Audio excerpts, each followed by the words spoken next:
Hope you are fine. Today I start lesson number 8.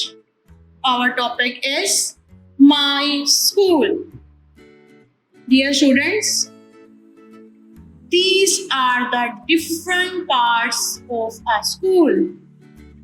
School में मुख्तलिफ हिस्से होते हैं like classroom, activity room, playground and canteen.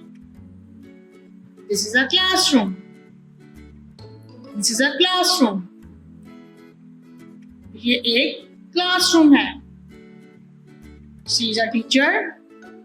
ये teacher है. And these are students. और यहाँ बहुत सारे बच्चे हैं. Teacher teach the students in classroom. उस्तानी बच्चों को क्लासरूम में पढ़ा रही है.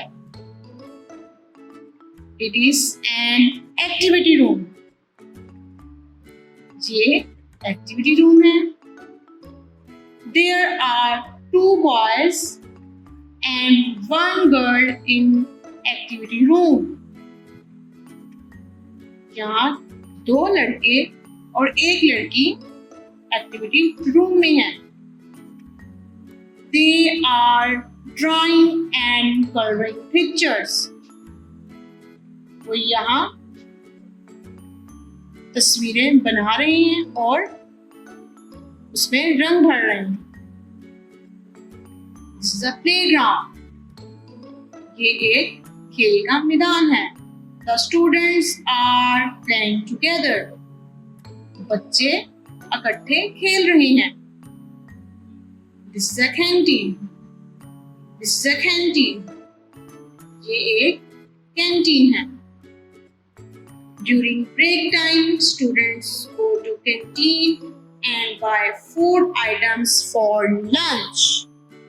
Break time के दौरान बच्चे कैंटीन जाते हैं और खाने के लिए कुछ चीजें खरीदते हैं. Students, what do they like to do in school? आप स्कूल में क्या करना पसंद करते हैं? Tell me now. I hope you understood this lesson. Take care. Allah Hafiz. Dear students, please subscribe our channel, press the bell icon, like, share and comment the video. Thank you very much.